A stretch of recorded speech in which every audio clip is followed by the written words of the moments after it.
Matrudevobhava. శ్రీధరయ్యం YouTube ఛానల్కు స్వాగతం, సుస్వాగతం. ముందుగా మా తల్లిగారిని తలుచుకోవటం అయింది కాబట్టి దైవ ప్రార్థన చేసుకుందాము.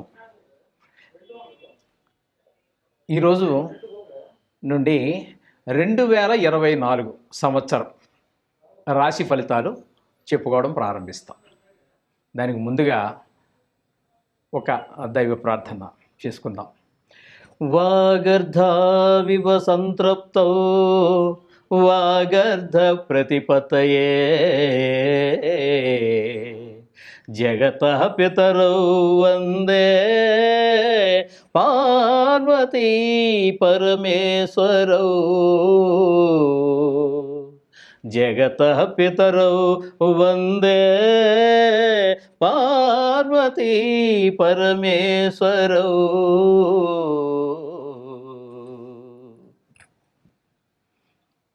అయ్యా, నేను యాక్చువల్గా ఈ వారం ఇది రాశి ఫలాలు చెప్పాలనే ఉద్దేశంతో మనం స్టార్ట్ చేయలేదు, కానీ కారణాలు ఏంటో చెప్తాను.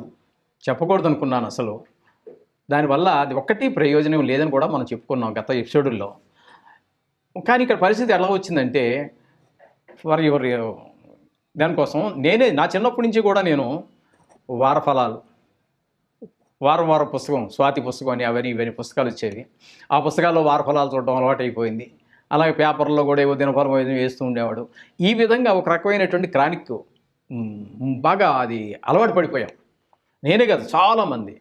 నేను ఏదైతే వద్దనుకున్నానో నా అనుయాయులు ఎవరో కొంతమంది ఉంటారు కదండి, వాళ్ళందరూ కూడా మాకు ఈ సంవత్సర ఫలితాలు వినాలనుంది, మాస ఫలితాలు వినాలనుంది.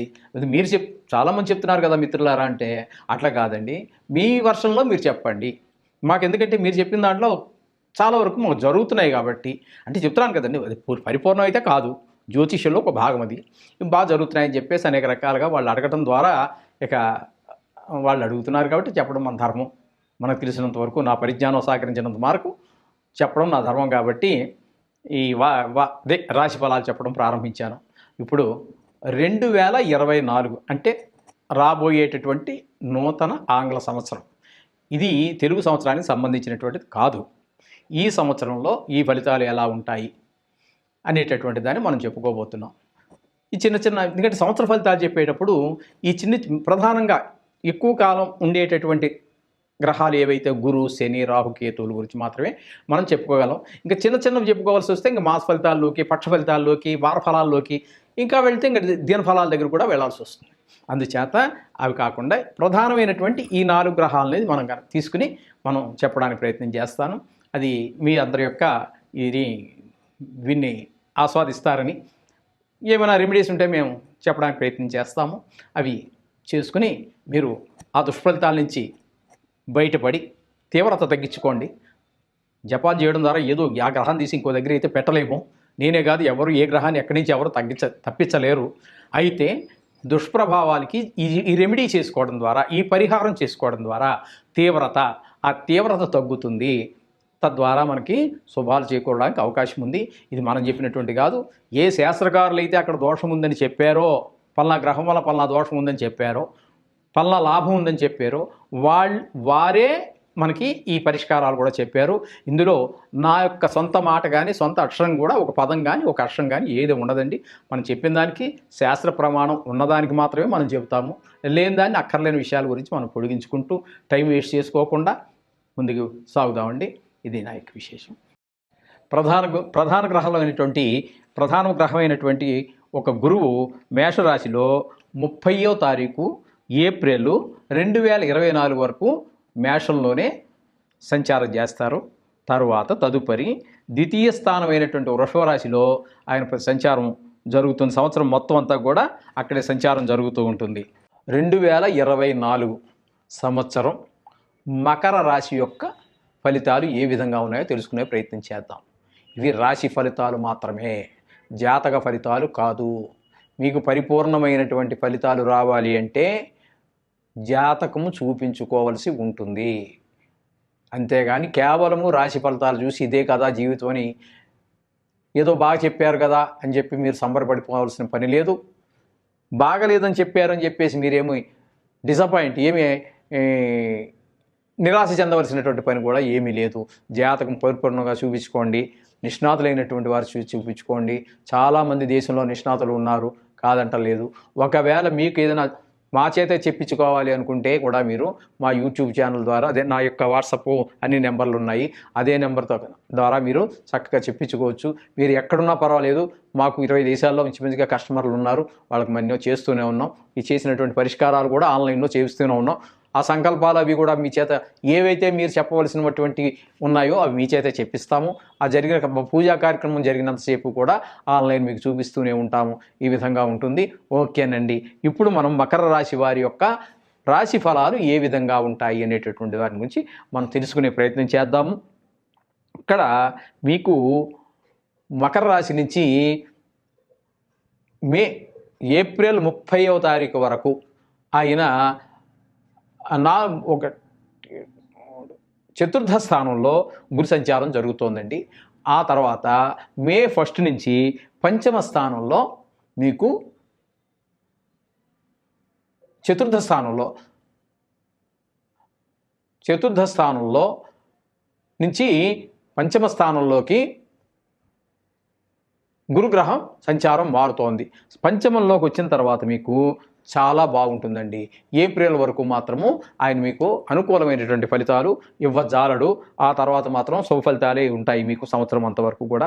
పంచమ స్థానంలో ఆయన సంచారం జరుగుతూ ఉంటుంది మకర రాశి వారికి. అది మీకు శుభ ఫలితాన్ని ఇస్తూ ఉంటుంది. ఆ కాలంలో మీకు ధనలాభం, చేసే వృత్తిలో ప్రోత్సాహం, ఉద్యోగాలలో వృద్ధి, కుటుంబంలో సౌఖ్యం, ఇవన్నీ కూడా మీకు గురువు మంచి ఫలితాలు ఇవ్వడానికి సమర్థుడే. అలాగే శని ద్వితీయ స్థానంలో సంచారం చేస్తూ ఉంటాడు. అది కూడా ఆయన స్వక్షేత్రము అంచేత ఆయన ఖచ్చితంగా ధన విషయంలో కానీ, వాక్కు విషయంలో కానీ, కుటుంబ వ్యవహారాల్లో కానీ అన్ని విధాలా కూడా మీకు శని అత్యంత అనుకూలమైనటువంటి ఫలితాలే ఇస్తూ ఉంటాడు. ఇకపోతే తృతీయంలో రాహుగ్రహ సంచారం జరుగుతూ ఉంటుంది. రాహుగ్రహ సంచారం వల్ల మీకు మంచి ఫలితాలు ఇవ్వజాలడండి. రాహువు తృతీయంలో మీకు అంత శుభ ఫలితాలు ఇవ్వజాలడు. ఏ విధంగా మనకు శాస్త్రం చెబుతోంది అంటే, మానహాని మనః క్లేశ ధైర్యహాని తథైవ చ భాతృద్వేషం మహాకష్టం విక్రమస్తు యథాఫణి అని చెప్పి మనకి శాస్త్రం చెబుతోంది. ఈ విధంగా తృతీయ స్థానంలో ఆయన ఉన్నప్పుడు అపకీర్తి, మనస్తాపము, అన్నదమ్ములతో కలహము, వివిధ రకాలైనటువంటి కష్టాలు కూడా మనకి రాహువు ఆ తృతీయ స్థాన సంచార కాలంలో అంతా, ఈ సంవత్సరం అంతా పూర్తిగా ఒక్కరోజు కూడా మినహాయింపు లేదండి. సంవత్సరం అంతా కూడా తృతీయ స్థానంలోనే ఆయన సంచారం జరుగుతూ ఉంటుంది. 1, 2, 3 తృతీయ స్థానంలో జరుగుతూ ఉంటుంది.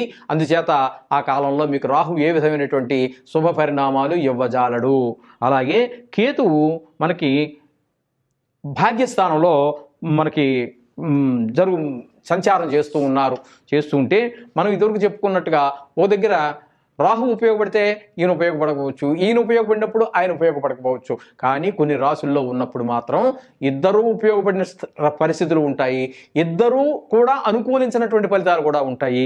ఇక్కడ మనకు ప్రస్తుతం మకర రాశి వారికి అదే పరిస్థితి, రాహు అనుకూల పరిస్థితి లేదు. ఇక్కడ కేతువు దగ్గరికి వచ్చేటప్పటికి ఏమవుతుందంటే ఆయన భాగ్యస్థానంలో ఉండడం వల్ల మనకి శాస్త్రంలో ప్రకారంగా గోవాజి గజానాంచ ధనధాన్యాదినాశకృతు ప్రయాణే క్లేశమాప్నోతి భాగ్యస్థానగతోపణి. భాగ్యస్థానంలో కేతు ఉన్నప్పుడు మనకి పశు ధన ధాన్య నష్టాలు, వృధాగా తిరగటం, కార్య విఘ్నాలు, సిద్ధి కాదండి కార్య విఘ్నాలు, ఇవన్నీ కూడా మనకి జరుగుతూ ఉంటాయి. ఈ విధంగా రాహువు కేతువు మాత్రం మనకి ఈ మకర రాశి వారికి అనుకూలమైనటువంటి ఫలితాలు ఈ సంవత్సరం ఇవ్వవండి. వారికి మాత్రం చేసుకునేటటువంటి వారి పరిష్కారాలు మనం చెప్పుకున్నట్టుగా ఆర్థిక పరిస్థితిని బట్టి చేసుకోండి. దీనికోసం అప్పులు చేసి మళ్ళీ కొత్త అప్పులు తెచ్చుకుని కొత్త కష్టాలు మాత్రం కలగజేసుకోవద్దండి. మీరుగా కొని తెచ్చుకోవద్దండి కష్టాలు. మీరు నవగ్రహాలు పూజ చేసుకోండి, ఆ శ్లోకాలు చదువుకోండి. డబ్బులుండి చేసుకోవాలి అనుకుంటే మాత్రం దీనికంటే అది కొంచెం మరి బాగుంటుంది. ఒకవేళ లేకపోయినప్పటికీ ఏమి కంగారు పడక్కర్లేదు. నేను చెప్పినటువంటి నవగ్రహాలకి రోజు చదువుకోండి, వారంలో ఒకరోజు గుడికి వెళ్ళండి, ఆ నవగ్రహాల చుట్టూ తిరగండి, నవధాన్యాలు వేయండి. ఈ విధంగా చేసుకోవడం ద్వారా మీకు ఈ రాహు కేతువుల యొక్క దుష్ప్రభావాలు తగ్గుతాయి. ఈ నవగ్రహాలు తిరగడం ద్వారా మీకు గురువు శని అనుకూల ఫలితాలు ఇస్తున్నారు కాబట్టి వాళ్ళ యొక్క తిరగడం ఈ వారి శ్లోకాలు చదువుకోవడం ద్వారా వారి యొక్క మీకు అనుకూలత ద్విగుణీకృతం అవుతుంది. శుభ్రంగా మీకు అన్నీ బాగా జరుగుతాయి. ఈ విధంగా చేయడం ద్వారా మీరు ఆ దోషాలను తప్పించుకోండి, సుఖమైనటువంటి జీవితాన్ని గడపండి. మీకు కనుక ఈ వీడియో నచ్చినట్టయితే ఇక ముందు కూడా మా రాబోయేటటువంటి వీడియోలు మీకు రావాలి అనుకుంటే సబ్స్క్రైబ్ చేయండి, బెల్ ఐకాన్ నొక్కండి, అది మాకు కొంచెం అనుకూలంగా ఉంటుంది. లైక్ చేయండి. శుభం భూయాతు. 24వ సంవత్సరంలో ఈ మకర రాశి వారికి సకల సౌభాగ్యాలు కలగాలని మనసారా ఆకాంక్షిస్తూ శుభం భూయాతు.